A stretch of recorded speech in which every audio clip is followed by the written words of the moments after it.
अक्सर ये सवाल पूछा जाता है कि जो एफबीआर में हमने अपने फॉरेन एसेट्स या फॉरेन करेंसी या जो हमने फॉरेन शक्ल में जो एसेट्स रखे हुए हैं जैसे क्रिप्टो है, यूएसडी में है या आपके जीबीपी में है या किसी और करेंसी में है, यूरो में है, तो उसको हमने वेल्थ में किस तरह रिपोर्ट करना है या हमने उसकी इनकम को कैसे रिपोर्ट करना है, अपनी फॉरेन करेंसी की जो फॉरेन सोर्स इनकम है उसको कैसे रिपोर्ट करना है। अगर हमें वो यूएसडी में आ रही है, हमारे पास वो यूएसडी में पड़ी हुई है, तो इसके ऊपर हमसे ये सवाल होता है कि इसकी रिपोर्टिंग का क्या तरीका है, इसके लिए लॉ में क्या मैकेनिज्म है, लॉ में क्या इसके लिए कोई प्रोविजन है, क्लियरली इसके हवाले से कोई बात लिखी हुई है, तो उसी के हवाले से आज हम बात करेंगे।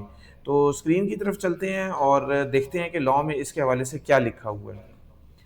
तो यहाँ पे ये आपके सामने इनकम टैक्स ऑर्डिनेंस का सेक्शन 71 है। यहाँ पे क्लियरली लिखा हुआ है कि करेंसी कन्वर्जन।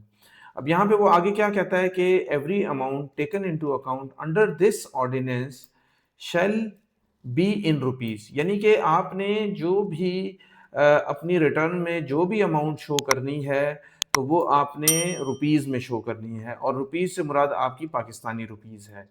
फिर वो मजीद कहता है कि where the amount is in a currency other than rupees the amount shall be converted to rupees at a State Bank of Pakistan rate applying between the foreign currency and the rupees on the date the amount is taken for the purpose of this ordinance. तो जैसा कि हमने देखा कि वो clearly mention कर रहा है कि जो भी अमाउंट आपने लेनी है तो उसको आपने at on the date of the amount taken into account, यानी कि आपने स्पॉट रेट पे लेना है। स्पॉट रेट वो रेट होता है जिस दिन आपने वो प्रॉपर्टी परचेज की है या वो ट्रांजैक्शन आपकी परफॉर्म हुई है। जिस डेट को परफॉर्म हुई है उस डेट का रेट आपने लेना है और वो रेट आपने अप्लाई करना है। अगर आपके पास उस दिन का रेट नहीं है तो फिर आपने एक दिन के बाद का रेट लेना है, और अगर उस दिन का भी रेट नहीं है तो फिर अगले दिन का रेट आपने एप्लीकेबल रेट लेना है, या इमीडिएटली जो पिछला एक दिन का रेट था वो भी ले सकते हैं। लेकिन इन शॉर्ट ये कि आपने स्पॉट रेट लेना है। अब यहाँ पे ये वर्ड यूज़ कर रहा है कि state Bank of Pakistan rate. तो इसमें ये state of bank of Pakistan rate में अक्सर लोग यहाँ पे गलती कर जाते हैं। वो आपका जो ओपन मार्केट का वेबसाइट्स के ऊपर रेट आ रहा होता है उस रेट से कन्वर्जन कर जाते हैं, या वो नेशनल बैंक ऑफ पाकिस्तान की वेबसाइट से रेट ले लेते हैं, वो रेट भी ठीक है। लेकिन स्टेट बैंक का यहाँ पे मेंशन्ड है कि आपने रेट लेना है। अगर रेट का मेजर फ़र्क है तो फिर आपके लिए प्रॉब्लम हो सकती है। अब हम चलते हैं कि स्टेट बैंक का रेट आपने कहाँ से उठाना है।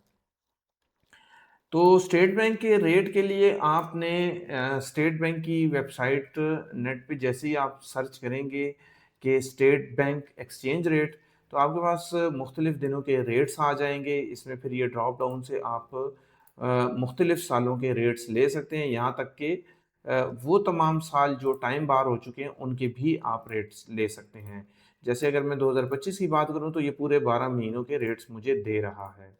तो इसी तरह मैं रेट लूँगा, और एग्जांपल के तौर पे जैसे कि 24 जून का मैंने ये रेट लिया है, और इसमें वो कह रहा है कि customer transaction on 29th June for the conversion of foreign currency deposits, या जो भी स्पेशल इंस्ट्रूमेंट्स होंगे, बॉन्ड्स होंगे, तो वो उसकी वैल्यू जो सेटलमेंट वैल्यू होगी, तो स्टेट बैंक की जो सेटलमेंट वैल्यू होगी वो 2 जुलाई को कंसिडर होगी। इन शॉर्ट ये कि ये रेट्स आपके पास आ रहे हैं, यूएसडी का है, जापानीज येन का है, पाउंड स्टर्लिंग का है और यूरो का है। तो इस तरह आपने जो एक्सचेंज रेट के हवाले से जो आपने रिपोर्टिंग करनी है फॉरेन करेंसीज की या फॉरेन एसेट्स की, तो वो आपने सेक्शन 71 के तहत करनी है। मैं उम्मीद करता हूँ आप लोगों को हमारी ये वीडियो पसंद आई है। इसी तरह की मालूमाती वीडियोस के लिए और सही टैक्स की रिपोर्टिंग के लिए, सही कंप्लायंस के लिए आप लोग हमारे चैनल को फॉलो करें, ताकि आप लोगों को इस तरह की मालूमाती वीडियोस मिलती रहें। इसी के हवाले से अगर आप लोगों का कोई सवाल है तो आप लोग कमेंट सेक्शन में हम लोगों से